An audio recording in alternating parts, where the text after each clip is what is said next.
Drona 2.0 series के lecture number 04 circle में discuss करेंगे क्वेश्चन 9 को। क्लास 10th का जो कोर्स हमारा रुका हुआ था, मैं सोचा कि चलो इसको कंप्लीट कर देते, क्योंकि भविष्य में कभी 10th को पढ़ाने का हिसाब नहीं रहेगा। यूट्यूब पे 10th का लेक्चर प्रोवाइड नहीं करेंगे, क्योंकि मज़ा नहीं आता यार। क्लास उतना हाई नहीं है तो 10th को पढ़ाना मुझे नहीं लगता है कि सही है।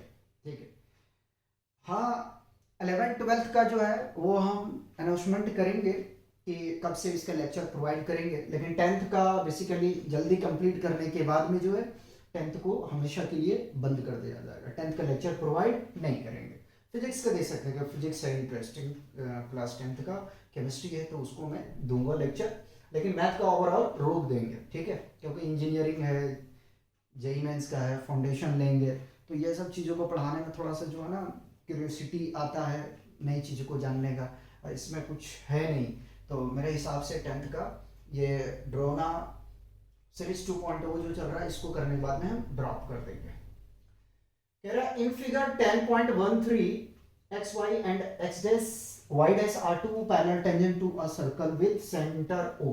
हमारे पास में दो पैरेलल टेंजेंट दिया गया। फिगर देखिए 10.13 में कह रहा है एक्स वाई और एक्स डैश वाई डैश जो है दो पैरेलल टेंजेंट है सेंटर ऑफ सर्कल ओ के साथ, and another tangent AB with point of contact C intersecting xy and x dash y dash at B।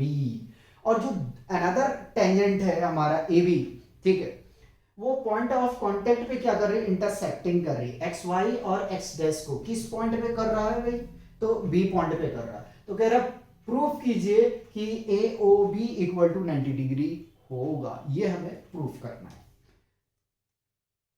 चलिए, तो अपने नॉलेज के अकॉर्डिंग से क्या लिखेंगे, लिखते हैं कि the tangent drawn to circle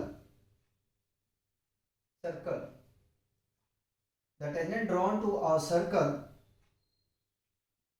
from an external point are equal.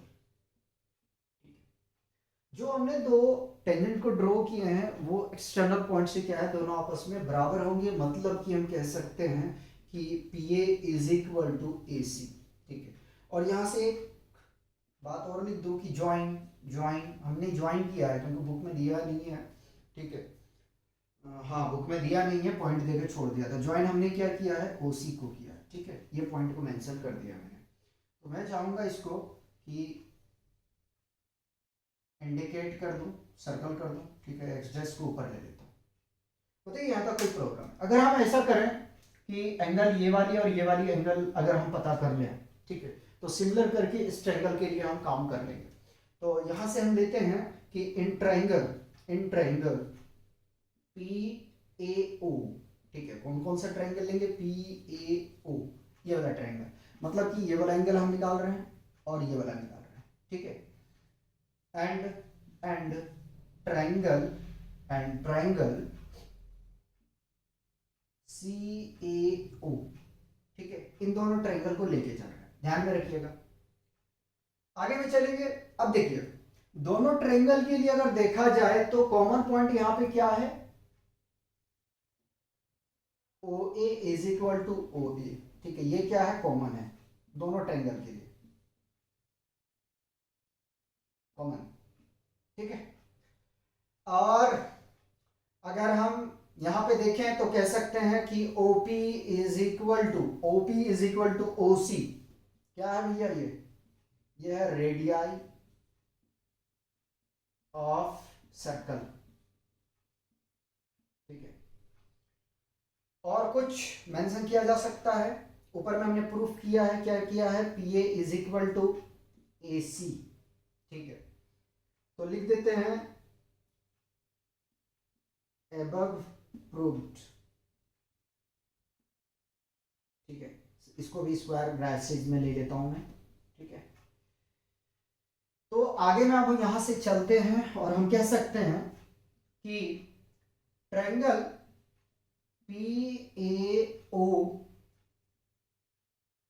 is congruent to triangle CAO by SS rule. ठीक है, मैं पढ़ाऊंगा ऐसा जैसे कि सो रहा हूं। ठीक है, यहां तक कोई कंफ्यूजन? देयरफॉर अगर ये दोनों ट्रायंगल आपस में कॉन्ग्रुएंट है तो क्या हम कह सकते हैं कि angle PAC is equal to, देखो ये वाला angle PAC is equal to CAO, angle CAO। ठीक है, बराबर है। तो इक्वेशन 1 हमने मान लिया इसको। बताओ भाई, सिमिलर इसके लिए अगर करें कि सिमिलर, ठीक है, triangle QOB, triangle QOB is congruent to triangle, क्या लिया हमने, QOB, ठीक है, BOC, और ये वाला ट्रायंगल, ठीक है ना, OCB लो, ट्रायंगल OCB, OQB लेना चाहिए भाई, OQB, क्योंकि तब तो 90 डिग्री इन दोनों को हम प्रूफ सिमिलर कह सकते हैं। ठीक है, Q और C ये दोनों आपस में क्या है, 90-90, तो इसको हम कॉन्ग्रुएंसी तभी कह सकते हैं, नहीं तो वो गड़बड़ हो जाएगा। ठीक है, देयरफॉर अगर ये दोनों कॉन्ग्रुएंसी है तो हम यहां से कह सकते हैं, क्या कह सकते हैं, अब देखो, अब यहां से हमें पकड़ना है, कौन सा पकड़ना भाई, ध्यान रखियो, QOB मतलब ये वाला एंगल और ये वाला एंगल। ठीक है, तो angle QOB is equal to angle COB, equation number 2। ठीक है, हो गया आपस में दोनों बराबर। ठीक, सिंस अगर देखें तो POQ क्या है, डायमीटर है। ठीक है, since POQ is diameter, it's, या तो इट इज स्ट्रेट लाइन, और ये एक स्ट्रेट लाइन है। ठीक है, F लग रहा है, स्ट्रेट लाइन, देन अगर स्ट्रेट लाइन है तो हम क्या कर सकते हैं, ये वाले एंगल, ये वाले एंगल, ये वाले एंगल और ये वाली, इन सारे एंगल का सम कितना हो जाएगा भाई, 180 डिग्री। ठीक है, तो यहां से हम कह सकते हैं angle PAC plus angle CAO plus angle QOB plus angle COB is equal to 180 degree. ठीक है, हमें प्रूफ करना है कि AOB 90 डिग्री हो। ठीक है, ये प्रूफ करना। तो देखो, इस वाले ट्रायंगल को हटा देंगे और इस वाले ट्रायंगल को हटा देंगे, क्योंकि ये दोनों अपना काम का है नहीं, तो इसको रखना अपने लिए फायदा है नहीं। तो करना क्या, AOB में क्या आ रहा है, एक तो आ रहा है भाई, अगर देखने के लिए जाएं तो CAO, मतलब कि ये वाला काम का है, और एक COB, इसको ले लो, तो ये पूरा जो है AOB उनको हम कह सकते हैं। ठीक है, तो मतलब इसको चेंज कर देंगे, PAC को हम क्या लिख सकते हैं, CAO लिख सकते हैं, तो CAO प्लस एंगल CAO। ठीक है, QOB को हम चेंज करके लिख सकते हैं angle COB plus angle COB is equal to 180 degree. अब देखो, ये 1 1 2 है, तो इसको मैं लिख सकता हूं angle two times of angle CAO plus 2 times of angle COB is equal to 180 degree. ठीक है, ये हम लिख सकते हैं। अब क्या करते हैं, 2 को कॉमन लेते हैं और इसको हम एलिमिनेट कर देते हैं। तो 2 को हमने कॉमन ले लिया भाई, और कॉमन लेने के बाद में angle CAO plus angle COB is equal to 180 degree. ठीक है, 2 से मैंने इसको एलिमिनेट कर दिया, तो ये 90 आ जाएगा, जगह कम पड़ रहा है इसलिए मैं कैंसल आउट कर रहा हूँ। ठीक है, तो यहां से हम कह सकते हैं angle CAO plus angle C O B is equal to 90 degree. ठीक है, कट गया, ऊपर लिखना पड़ेगा, इसी बात का मुझे डर था। ठीक है, और उसके लिए मैंने एक स्टेप यहाँ पे क्या किया था, जंपिंग किया था। इधर देख लें। ठीक है, तो हम यहाँ से कह सकते हैं कि angle C A O plus angle C O B is equal to 90 degree. अब देखो, सी ए ओ ये वाला ट्रायंगल, सी ओ बी ये वाला ट्रायंगल, तो क्या हम इस पूरे ट्रायंगल को कह सकते हैं angle A O B is equal to 90 degree? यही प्रूफ करना था, हेंस प्रूव्ड। इंपॉर्टेंट क्वेश्चन है, ध्यान में रख लेना इसको। ठीक है, इंपॉर्टेंट क्वेश्चन है, पहले इसको क्या करेंगे, आप कॉपी करेंगे। क्वेश्चन 10 का सॉल्यूशन करेंगे। देखिए क्वेश्चन 9, 10, 11, 12, 13, 8, 7, 6, 4। ठीक है, ये सब सारे क्वेश्चन इंपॉर्टेंट है। ठीक है, तो अच्छे से पढ़िएगा और ये सब क्वेश्चन अच्छे से प्रैक्टिस कीजिएगा। हमने भी इंपॉर्टेंट लगाए हैं, आप भी इंपॉर्टेंट लगाइए। ठीक है, तो क्वेश्चन 10 में हमसे कह रहा है कि prove that the angle between the two tangent drawn from an external point to a circle is supplementary. ठीक है, हमें प्रूफ करना है कि जो एक्सटर्नल टेंजेंट हमें दो जो टेंजेंट हमें एक्सटर्नल पॉइंट से ड्रॉ किया गया है, ठीक है, वो क्या हो, सप्लीमेंट्री हो। कहां से सप्लीमेंट्री हो? To the angle subtended by the line segment joining the point of contact at O the centre. ठीक है, यानी कि ये वाला एंगल का सम और ये वाला एंगल दोनों जो क्या हो, सप्लीमेंट्री फॉर्म करे, ये हमें प्रूफ करना है। ठीक है, फिर से बता देते हैं भाई, एक बार और सुन लो। हमें प्रूफ करना है, ये प्रूफ करना है, सप्लीमेंट्री प्रूफ करना है, जो लाइन सेगमेंट हमारी ज्वाइन कर रही है कहां, एक्सटर्नल पॉइंट पी को सेंटर से। ठीक है, ये सप्लीमेंट्री प्रूफ करना है। दो टेंजेंट जो दिया गया है, ये तो हमें दिख रहा है भाई कि जो अगर ए की बात करें, बी की बात करें, ये दोनों 90 डिग्री है। ठीक है, तो हमें प्रूफ क्या करना है, हमें प्रूफ यही करना है कि B O A plus A P B is equal to 180 degree, ये हमें प्रूफ करना है। तो we can say that OA is perpendicular of AP, therefore OA is a perpendicular of AP. ठीक है, therefore we can say that angle OAP is equal to 90 degree. Similar, OB is a perpendicular of BP.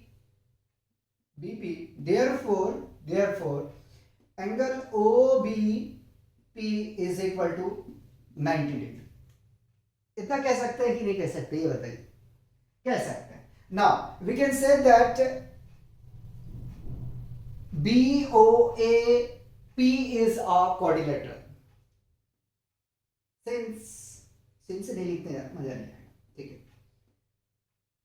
BOAP is a quadrilateral,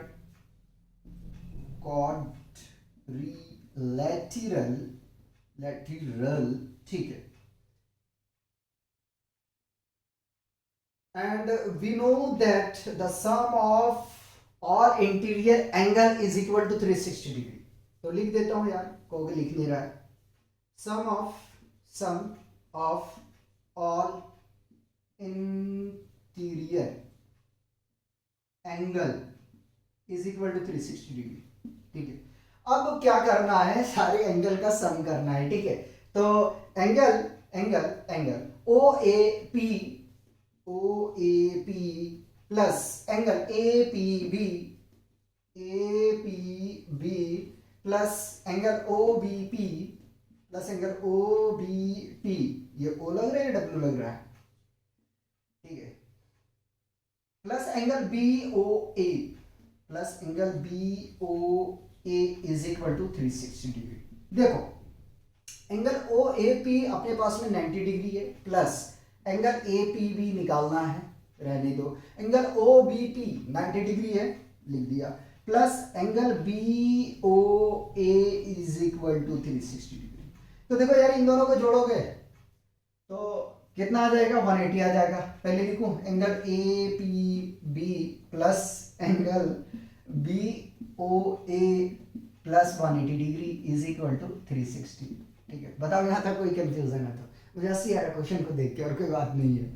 ठीक है, तो angle A P B plus angle B O A is equal to 360, इसको जैसे right पे लेके जाओगे तो minus हो जाएगा 180। ठीक है, सब्ट्रैक्ट कर दो, angle A P B plus angle B O A is equal to 180 degree. ठीक है, और यही हमें देखो प्रूफ करना था। ठीक है, यही हमें प्रूफ करना था। हेंस हेंस हेंस ठीक है, the required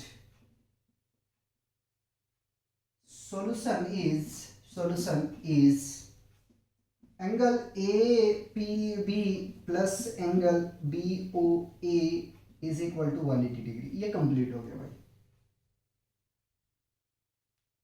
ठीक है, इतना काम करना था आपको। ठीक है, पहले इसको कॉपी करेंगे, क्वेश्चन 11 करते। यार देखो लिखना पड़ता ना, ये मुझे सबसे ज्यादा प्रॉब्लम लगता है लिखने में। कॉपी करो इसको। क्वेश्चन 11 मोस्ट इंपॉर्टेंट क्वेश्चन है, तो मैं इसको भारी भारी इंपॉर्टेंट बोलूंगा, वेरी वेरी इंपॉर्टेंट नहीं बोलूंगा। ठीक है, भारी भारी मतलब काफी भारी। ठीक है, तो वेरी वेरी इंपॉर्टेंट है, याद रखिएगा। काफी बार ये क्वेश्चन पूछे जा चुके हैं। ठीक है, एक बार नहीं, सीबीएसई में तो ये समझे कि 12-15 साल इसको पूछा हुआ है। ठीक है, तो बहुत इंपॉर्टेंट क्वेश्चन है, अच्छे से कीजिएगा। कह रहा prove that the parallelogram circumscribing a circle is rhombus. नहीं आया समझ में? ठीक है, कह रहा कि प्रूव कीजिए जो पैरेललोग्राम के अंदर में सर्कल बना हुआ वो एक रोम्बस है। मतलब इस पूरे फिगर को कह रहा है कि रोम्बस है, ये प्रूफ करना है। तो सबसे पहले तो हम कहानी शुरुआत करेंगे कहां से, पिछले जन्म से। पिछले जन्म का मतलब क्या हुआ कि अगर A B C D parallelogram है तो इनकी जो है साइड भी आपस में क्या होनी चाहिए, बराबर होना चाहिए। ठीक है, तो कहते हैं कि क्या कहते हैं कि A B C D is a parallelogram, या शॉर्ट फॉर्म में लिखता हूं। ठीक है, पैरेललोग्राम। ठीक है, पैरेललोग्राम। अगर एबीसीडी पैरेललोग्राम है तो हम कह सकते हैं कि जो ए बी है वो बराबर होगा किसके, सी डी के। इक्वेशन 1 मान लिया। ठीक है, और ए डी जो है वो बराबर किसके होंगे, बी सी के होंगे। अब मजाक नहीं करेंगे। ठीक है, सीरियसली काम करना है। ठीक, ना डी क्या है, डी हमारा एक पॉइंट है। ठीक है, सर्कल के जो टेंजेंट है हमारा। ठीक है, यानी कि एडी क्या है, टेंजेंट है, और बीसी क्या है, टेंजेंट है, डीसी क्या है, टेंजेंट है, एबी क्या है, टेंजेंट है। ये याद रखिएगा, क्योंकि ये पी पॉइंट पे इंटरसेक्ट करे, ये एस पे, ये आर पे, और ये क्यू पे। ठीक, इसी में अगर थोड़ा सा यहीं पे एंगल निकालने के लिए बोल दिया जाए तो दिमाग घूम जाएगा। चलिए बहरहाल बात नहीं करते हैं, आगे चलते हैं। तो हम यहां से कह सकते हैं, क्या कह सकते हैं, ऑब्जर्वेशन है कि D R is equal to D S, D R is equal to D S. ठीक है, तो अब यहां क्या लिखना है यार, यहां से लिखना है टेंजेंट, एक में लिख देता हूं, tangent on the circle, on the circle from point, from point D. ठीक है, ये आपको सारे में लिखना है, मैं एक लिख के आपको दिखा रहा हूं। ठीक है, एक लिख के मैंने दिखा दिया, बाकी बात उसी प्रकार सी के लिए करेंगे तो यही बात करेंगे। चलो सी के लिए नीचे लिख दूंगा फ्रेश करके। ठीक है, उसी तरह से हम कह सकते हैं कि जो आरसी है, जो आरसी है वो बराबर होगा। ठीक है, वो बराबर होगा किसके, सी क्यू के। ठीक है, सी क्यू के। यहां लास्ट लिख रहा हूं, याद रखिएगा, tangent, tangent on the circle, on the circle from from point, point कहाँ, डी नहीं, सी, ठीक है यही है। अब डायरेक्ट लिख रहा हूं भाई, ठीक है, मेरी मर्जी इक्वेशन 3, मेरी मर्जी इक्वेशन 4, मर्जी आपका, मानो मानो नहीं मानो मत मानो, ठीक है। आगे मैं उसी प्रकार से B Q is equal to BP, B Q is equal to BP, same बात कहेंगे, tangent on the circle from point B, ठीक। आगे में फिर आगे में अब ए टेंजेंट के लिए चलते हैं, लेके बी से हमने कर लिया, अब ए के लिए, तो AP is equal to A S, इसको इक्वेशन में 5 कह देता हूं, ठीक है, और इसको मैं 6 कह देता हूं, तो यहां से लिख देता हूं tangent, tangent on the circle from point A, ठीक है, ये लिखना जरूरी है भाई, लिखना जरूरी है, ये 6 है equation. Now adding equation 3, 4, 5 and 6, adding equation 3, 4, 5 and 6, we got ना get, क्या मिलेगा देखते हैं। तो देखो कभी भी अगर इक्वेशन को ऐड किया जाता तो लेफ्ट हैंड साइड वाले को लेफ्ट हैंड साइड के साथ में ऐड किया जाता, राइट वाले को राइट के साथ में ऐड किया जाता। छोटे बच्चे, पिद्दे बच्चे, आप लोग ध्यान में रख लेना, ठीक है। तो ऐड करने के लिए जाएंगे तो यहां से हमें मिल जाएगा dr प्लस rc प्लस, इसको मैंने पलट दिया है, ठीक है, याद रख लेना, इसको मैंने पलट दिया है, bp प्लस ap, क्योंकि q को अगर इधर लिख रहा था ना तो थोड़ा सा प्रॉब्लम क्रिएट होता था। इसको देखो bq और आपके पास में था क्या, bp, बात ही नहीं बन पाता, या ap बात नहीं बन पाता, ठीक है, तो इसलिए मैंने पलटा है उसको।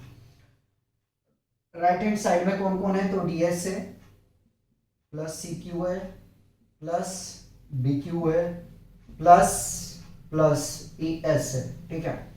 देखो dr और rc को हम लिख सकते हैं cd प्लस बीच में, bp ap को क्या लिख सकते हैं, bp ap को ab लिख सकते हैं, ठीक है, इज इक्वल टू ds और as को साथ में लिख लेते हैं पहले, ds plus as plus bq plus cq को साथ में कर लो, ठीक है, तो cd प्लस ab बराबर ds as को, ठीक है, ds as को लिख सकते हो ad, और bq cq को लिख सकते हो भाई bc, ठीक है, bc। अब देखो यहां से ab बराबर किसके हैं, cd के, ठीक है, ab बराबर किसके हैं, cd के, तो cd के जगह हम ab लिख सकते हैं ना, ab plus ab is equal to AD बराबर BC क्या है, तो मैं AD को डिलीट कर रहा हूं, BC को ले रहा हूं, BC ऐड करेंगे तो 2AB is equal to 2BC, ये 2 मरेगा, बचेगा क्या, AB बराबर BC, ठीक है, ये आ जाएगा, आ गया ना। अब देखो एक साइड यहां से अपने पास में AB और BC बराबर है, तो हम यहां से कह सकते हैं क्या कह सकते हैं, therefore AB is equal to BC is equal to CD is equal to AD, ठीक है, hence ABCD is a rhombus, ठीक है। इस तरीके से आपको जो है प्रूफ करना, चेक कर लेता हूं यार, कटा तो नहीं भाई, CBSE वाले ध्यान रख लेना भाई, बहुत इंपॉर्टेंट क्वेश्चन है ये, भारी इंपॉर्टेंट है, याद रख लेना, स्पेशल CBSE के बच्चों को के लिए मैं कह रहा हूँ यार, जरूर आप याद रखिएगा, बहुत इंपॉर्टेंट क्वेश्चन है, ठीक है।